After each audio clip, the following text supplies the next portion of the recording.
What's up, family? Jen and I are here, and tonight we are in Sparta, I think, right? Is Sparta? Sparta, yeah. With an I? We're on our way to Pisidian Antioch. Today we spent, flew in last night and spent the night in Antalya, which is a really nice little place. Our tour guide told us that it's like the Cancun of Turkey.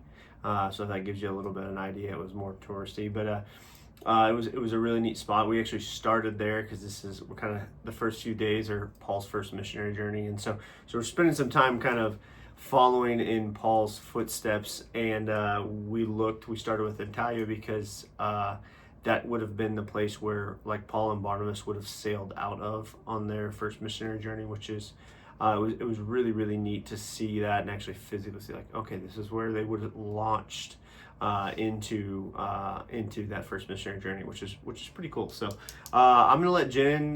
We'll just kind of talk back and forth a little bit and hit you some of the highlights for today. So what was something that you really, really enjoyed from today? All of it. All of it. We started in the harbor, so I think it was the whole reason we were super excited about this was to read the Bible in context. So Tommy had to sit in the harbor where Paul would have been, and we went through dozens of scripture leading up to like Paul's journey, and like I think he gave us 4 reasons of who Paul was. Like yeah, he did. I did like that. He talked about like because Paul's such a famous character. But he said, like, let's talk about who Paul actually was. And, he said Paul's a Roman, first of all. He's a Hebrew, secondly.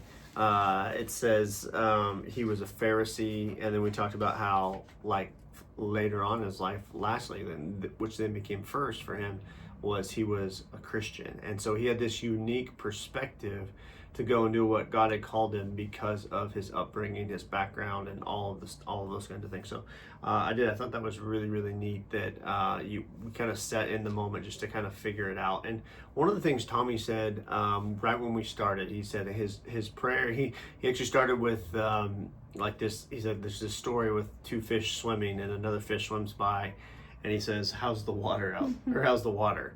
And the two fish keep swimming by, and they're like, "What water?" And it was like the idea was like he just said, "Hey, I want you to ask God to open your eyes to some new things today." And so we talked about Paul for a little bit, and then we talked about how it's the road to Damascus and Paul's conversion, and how the scales were lifted off of his eyes, and he then saw Jesus for the first time, which then like all of his background and his education and his upbringing and the privilege of being Roman and all of those things now coupled with his experience with Jesus was what made Paul's ministry so powerful. It was everything that God had done leading up to that point, and then the conversion. But he said, Tommy just said as we were closing in the port there, he said if Paul could miss Jesus, then what are the chances that we could miss what Jesus really is for us? And I thought that was such a good point because he just asked us to like ask the Lord, like, Lord, restore my eyes, which I think was probably my favorite part from the morning, because it was just like you're sitting in the moment and asking those questions like where he was, and you're like, okay, like restore my sight of where we're at, because it's a good reset. Yeah, I thought the port was such a cool place to start. Just because that's where they would have launched out of, and so I love that we spent some time there in Antalya. Went to some of the museums, and we kind of talked about the idea of what the disciples and what Paul would have been walking into in first century Turkey, as far as like the Roman government, and Tommy calls it kind of like propaganda. And it was the fact that like Caesar was literally putting out his own gospel, that like he was a deity, he was God, and he could forgive sins and grant eternal life and all of these things. And so as the disciples walked into this area, they are literally up against a culture that is just spewing this whole other narrative. So when they start preaching the real gospel, sold out on cult worship, is what he kept saying. Yeah, so it was almost like a cult worship. And so like as they come into this place to preach the gospel of Jesus, just how unique and different and how difficult it would have been for them to walk into that, which I thought was sometimes we don't think about that. We just think, hey, they just went from town to town and they preached Jesus and people got saved, and that's there wasn't any obstacles or hurdles. And it's like, no, you walked into a place that was completely foreign to you. And not only that, like the Roman government, who's in charge of the entire world at this point, literally are preaching a whole other version of the gospel, which includes Caesar as this divine God. And so I thought that was really interesting. It was interesting to see the artifacts, as like they would have walked into the city and they would have seen all of these different gods that represented different things, and how that would have been like as you walk down into the cities, like it would have lined all those. Well, they showed this at the museum. Our guide. Yeah. He's funny. Yeah. We love him.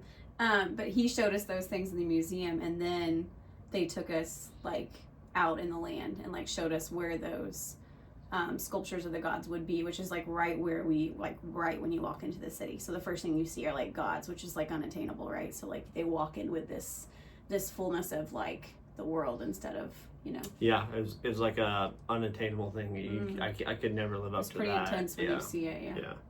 And so from Italia, we went and we did like a little side excursion, and we actually took a road. We took a little off-road and went on to a road called Via Sebasta, which is would have been the road that Paul himself would have journeyed up and over the mountains and around to head toward Antioch, which is really, really neat. When we got to it, we'll post some pictures of what we got.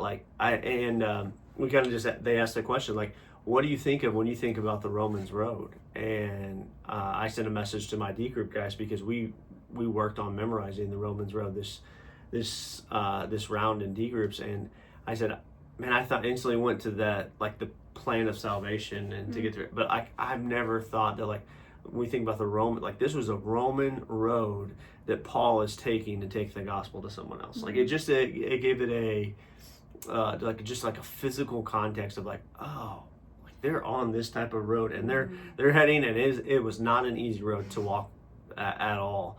I can't imagine doing that in sandals, and just the process of getting up and down and around, how they had to take the gospel was like ridiculously difficult. So what did you think about like the Romans Road part?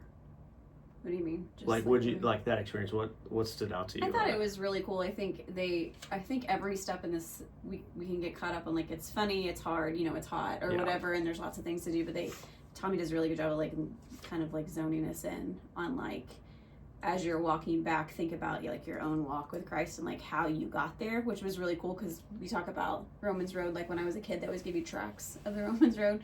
You know what I mean? Like read this and you'll know the gospel kind of thing. Yeah. And I think Tommy or our group was able to share like their story together as we walked down from the Romans Road back to like where we were going to meet up. So that was just really unique experience to be, you know, there doing what they were doing. I kept telling Matthew, we were watching our footing so much. I kept saying like, I'm looking down so much, I forget to look up. Because when you look up, that terrain was, I mean, just everything was just ridiculous. Now you know where a lot of my good points in the sermons come from. Oh. But it was really, really cool. And it was really cool to share like their testimonies were being shared, our testimonies as we were walking away from that, to really put into context like why it was so important, you know, like what we use today. So well, and I did think that was really cool. Like Jen said, I'm looking down to like be careful or see what's around me, that I'm missing what's like all up or like ahead of me, and like I'm like, oh man, that's so good. But like it's also such a great like illustration for us. Like we were so caught up in looking like what's right in front of us and looking down that we oftentimes miss what God really has for us. We talked about the fullness of time when we sat down in that particular, like on that little side excursion, and Tommy just talked about like, just think about like the plan that God has at like just the right time. He sends Jesus to live on the earth. He dies. He on the cross. He's risen. He comes again, and then like he sends out his disciples at just the right time. Like, and he talked about like there's three things, like there's language, there's roads, and there's this thing called Pax Romana that all kind of came together at this time where like the Romans are building roads like the world had never seen before, in order to get from place to place as their empire expanded. So the gospel now has the ability to move from place to place like it never had before, where it was just centralized and located in a small area. And then you talk about like the language, which was Koine Greek, which was essentially the Roman Empire was the world empire. Everyone would have known Koine Greek. So it could have been translated. You could have spoke it. If you had to trade, you had to learn Koine Greek in order to be able to live in the world that they were in. And so the gospel could be spoke and expressed and talked about and shared that way because of that. And then this other thing we talked about, the gospel that Caesar was promising. He was promising the Pax Romana, which is the peace of Rome. Like if you would come under the rule of Rome and you would follow their rules, and then you would essentially have this peace that you've never experienced before.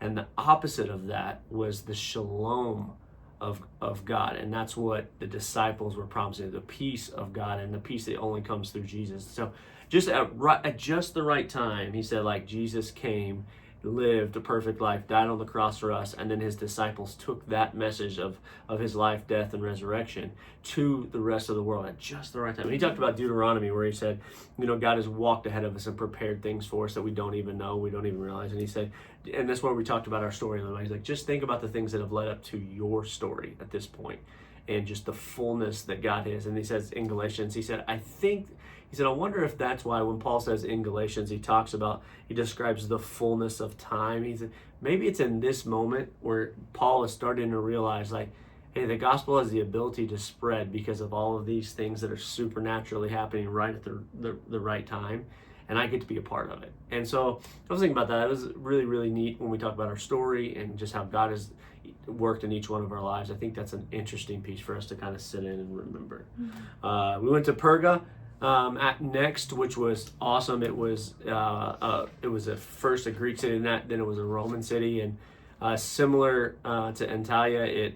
As soon as you walked in, you saw all of the gods and goddesses, and this would have been the place where it was all Paul and Barnabas and probably John Mark would have been here, and they would have started their ministry here on their way to Antioch. It would have been in between there and the stop. And so we kind of got to the we went up to the Acropolis, which is like the over part of the city that looks down over the rest of the city. And we got up there and we looked back down over it, and like you could see the city, and it's just in ruins, right? And so we talked about like how in that day, like everything that was going on in Perga, people thought this is as good as it gets. This is the good life. This is what we're after all the time. And we just kind of talked through, like, now look at it, it's in ruins. And so like the things that we chase after, that we think in this moment are like, man, this isn't what it is.